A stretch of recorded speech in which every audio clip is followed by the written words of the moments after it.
Hello, I'm Hannah, and this is Hannah's Books. Today, I want to answer the wonderful Roadmap of Your Life book tag, created by a booktuber completely new to me, Tristan at the channel L-Space Books. If you're unfamiliar with the channel, I encourage you to go check out his thoughtful conversations about everything from French literature to fantasy. I first saw this tag on Pat's wonderful channel, Book Chat with Pat.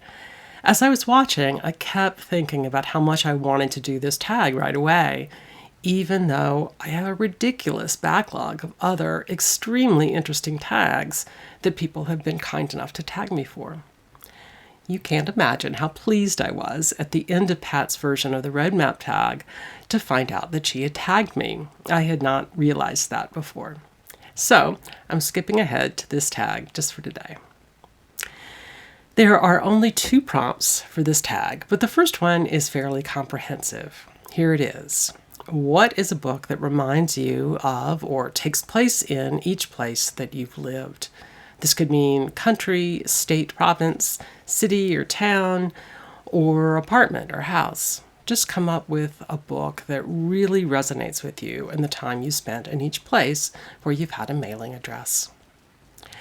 All right, I was born in a small town in southeast North Carolina. If you know the area at all, or even if you've just driven down 95, you might know the touristy, kitschy little stretch of road called South of the Border. I grew up about 20 minutes from there. North Carolina is where my reading life began. For a long time, I was a bit obsessed with the Nancy Drew series of novels, and I read all the 54 novels that were in publication at that time. Some I acquired from the local public library. Some I bought with my allowance money from a local craft store with a spinner rack full of books. And some were handed down to me from my friends' mothers and other relatives. I loved reading the older editions where Nancy had different hair color, drove a different kind of car, and wore clothing styles that I had never heard of before. All had been updated for the versions published in the 1970s, and I suspect they've been updated again by now. In middle school, I worked in the school library 1 period a day instead of attending reading class as everyone else did. By that point, I had more or less outgrown Nancy Drew, and I donated my collection to the library. Several years later, someone told me that the collection was still there and was still called Hannah's Nancy's. Very funny. I lived in that town until almost high school, and it was there that I fell in love with Louisa May Alcott's Little Women, Harper Lee's To Kill a Mockingbird, and of course, Charlotte Bronte's Jane Eyre. But then we moved to the coast of South Carolina, to the town where both my parents had grown up and where both my grandmothers still lived. Both my mother and father called South Carolina home the entire time we lived in North Carolina, and we drove there every couple of weeks to see Granny and Grandmother, always driving through south of the border, in fact. I've mentioned before that my mother, a former English teacher, stored many of her books, ones that she used in teaching, in my childhood bedroom on the upper shelves of the bookcases. It was here in South Carolina where I started mining those shelves for almost all of my reading material. Although the city we lived in was much larger than the little town in North Carolina, there were not great libraries or bookstores there. So I really relied on my mother's books, sometimes with her advice, but sometimes just because they were at hand. One of those books was Edith Wharton's short novel, Ethan Frome, which I hated then. But I've recently reread for the first time and discussed it here on this channel, and I'll link to it if I can remember. And I'll name a couple of books I read in school, too. When I started 9th grade, we found out that the 11th grade class always read George Orwell's 1984, a book I had read over a babysitter's shoulder and only partly understood way back when I was young. Well, I quickly did the math and realized that when we 9th graders turned into 11th graders and read Orwell, it would be 1984. Perfect. Another novel I read in school was Fitzgerald's The Great Gatsby, a book I plan to reread this summer, actually. The only copy I own is the little mass market paperback we were given with all my innocent and naive annotations written in the margins in my 13-year-old girl handwriting with all its loopiness. I promise to show you some pictures of that edition when I get around to the reread. The book that was most important to me from South Carolina was nonfiction. It was called Down by the Riverside, a South Carolina slave community, and it was written by my father, Charles Joyner. He started researching it when I was young and published it while I was in high school. Watching him go through the process of research and writing and revising and publishing was just fascinating to me. The book is about the people enslaved on rice plantations on the coast of South Carolina who had brought their various languages and cultures from West Africa and created what is now known as Gullah culture. Not infrequently, he would ask me to read drafts of his chapters because, as he said, even though Down by the Riverside was an academic book, he wanted a smart preteen girl to be able to enjoy it. Watching him write that shaped my life. Okay, after high school, I attended college in Boston, Massachusetts. Much to my surprise, I decided to be a history major, but I continued to read a lot of fiction just for pleasure. I read roughly a novel a week just for myself. I discovered Toni Morrison's The Bluest Eye and Sula, and then Beloved when it was released, and it just amazed me even more. Perhaps because I was away from my native South, I read a lot of classic Southern fiction from authors like William Faulkner and Eudora Welty. I'd read bits of them beforehand, but much more in college.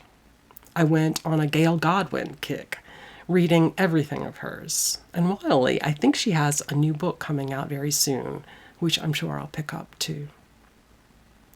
Finally, I got hooked into the poetry world for the first time. I wrote a bit of poetry back then and had the amazing good fortune to get to study with Seamus Heaney and Lucy Brock-Broido and to sort of become friendly with Marie Howe. I was a terrible poet, but I was a great editor for my fellow student poets. During my senior year, in fact, I was paired up with a new hotshot freshman poet to workshop our poems together in one of my writing seminars. That poet was the phenomenal Kevin Young. I especially remember one of his poems with imagery that just blew me away. He was 18 years old and writing just glorious stuff. When his first book came out, after he had graduated several years later, I wasn't at all surprised to see that same poem in there. After college, I lived in Chapel Hill, North Carolina, home of UNC, where I was a master's student. I read a lot of history, but I also really read social theory in a serious way for the first time, from Foucault to the early work of Judith Butler. But North Carolina was also the first time I was cooking for myself. I stumbled across Diet for a Small Planet by Frances Moore Lappé, and it changed my life. I'm sure this will be appalling to many of you, but at the time, the idea of animal rights just didn't persuade me to limit the amount of meat I ate. I had grown up around tons of farms in a world before industrial farming really mattered the way it does today. And I thought of farm animals, even though they would eventually be killed, as part of a whole system that worked together, where animals helped not only fertilize the soil for the crops, but also effectively tilled that soil. Diet for a Small Planet made an argument I had never considered before, one that focused on ending hunger and malnutrition around the globe, out of not just charity, but a commitment to democracy and justice. Lappé talked about ecology and waste in ways that have become dramatically more important as the years have gone by. So after reading her argument, I bought a couple of cookbooks that defined how I cook, not just how I eat. The original Moosewood Cookbook by Molly Katzen and Laurel's Kitchen by Laurel Robertson were two of my favorites.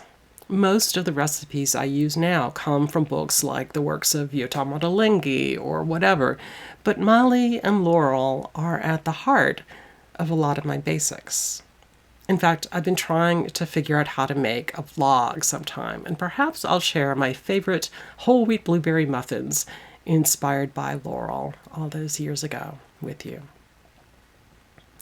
After a couple of years in Chapel Hill, I moved to Philadelphia, Pennsylvania, to finish my PhD. I studied with the incredible Drew Faust, my Maine advisor, and read her brilliant work as well as a ton of other academic works of history. Outside of class, I read The Spirit Catches You and You Fall Down by Anne Fadiman, an astonishing work of narrative nonfiction about how radically different cultural communities understand illness in a specific case. I've talked about it elsewhere, including in a very early, very awkward video on this channel, which I will link to in the description box. And I went down an Anne Sexton rabbit hole, reading her poems more carefully than I had before, as well as a biography of her, a collection of her letters, and eventually a memoir by her daughter. Rumor has it that Heather Clark, author of Red Comet, a brilliant biography of Sylvia Plath, is currently working on a new biography of Anne Sexton. I can't wait. From Philadelphia, I moved to Washington, D.C. to become a professor at Gallaudet University, a college created for deaf students. During the first year, I did less pleasure reading than I ever have, for a variety of reasons. During my years in Pennsylvania, I had completely lost hearing in one ear due to a non-cancerous brain tumor, and I feared I might lose hearing in the other ear as well. I had to rethink my career options a bit. And when a history job opened up at Gallaudet, I jumped. I knew only rudimentary ASL at that point, so I moved into a dorm there, where I lived surrounded by deaf students signing with me all the time, and took an intensive summer course for new faculty members as well. In addition to learning a new language, in which I would be teaching all my classes, I also had to prepare lectures for all those new classes. Things are always easier after the first year of teaching college, but it was rough that initial year. I read a lot of books about deaf culture and history, including A Place of Their Own by my colleagues John Van Cleve and Barry Crouch, Doug Baton's Forbidden Signs, drafts of a dissertation that eventually led to Words Made Flesh by R.A.R. Edwards, and whatever else I could get my hands on, including a book one of you mentioned to me recently, Train Goes Sorry by Leah Hager Cohen. After floating around D.C. for a bit, my spouse David and I moved to Tacoma Park, a lovely little hippie suburb of Washington, D.C., that is not in the city, but is inside the Beltway, as they say. We're very close to the city line. In fact, I walked to the nearest subway, a 10-minute walk, and the subway is in D.C. proper rather than in Maryland. Anyway, the reading I've done here in this house I still live in makes me think of all the amazing times my family has had here. When we first moved to Tacoma Park, David and I read a random memoir we found at the local library about a couple in maybe Minnesota or maybe Michigan who were redoing their Victorian house.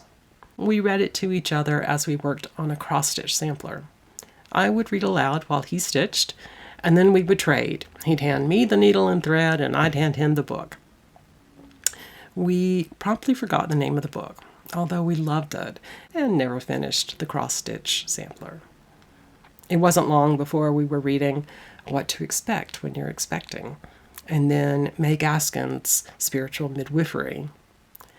Just a week after our son Abe was born, David started reading the newly published first book in the Harry Potter series aloud to me, a process that took years as we waited for the next in the series to be released.